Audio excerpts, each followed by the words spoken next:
మా చిన్న పాపకి 1.5 ఇయర్ ఏజ్, కానీ కాలేమో చిన్నదిగా ఉంటుంది. పాపకి ఆన్లైన్లో స్లిప్పర్స్ ఒకటి నాకు చాలా బాగా నచ్చాయి.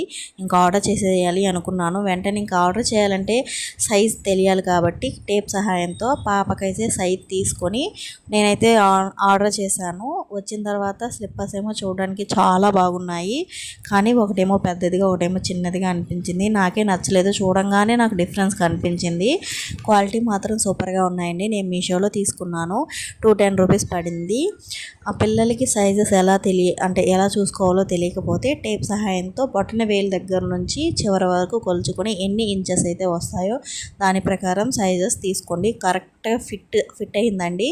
అసలు కొంచెం పొడవు లేదు, కొంచెం లూసు లేదనమాట. టైట్ మొత్తం సూపర్గా ఫిట్ అయింది. కానీ ఇక్కడ తేడా అంతా స్లిప్పర్స్లోనే. చూడండి, ఒకటి పెద్దదిగా ఒకటి చిన్నదిగా ఉంది కదా, అందుకనే రిటర్న్ చేసేసాను.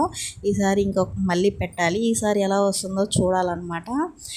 మీలో ఎవరికైనా కావాలనుకుంటే లింక్ అని అడగండి, డిస్క్రిప్షన్లో పెడతాను. క్వాలిటీ సూపర్గా ఉందండి. కాలు వేసుకున్న తర్వాత కూడా చాలా బాగా అనిపించాయి నాకు, కానీ రిటర్న్ పెట్టేశాను పెద్దదిగా ఉందని. ఓకేనా? నచ్చితే లైక్ ఇవ్వండి. బాయ్.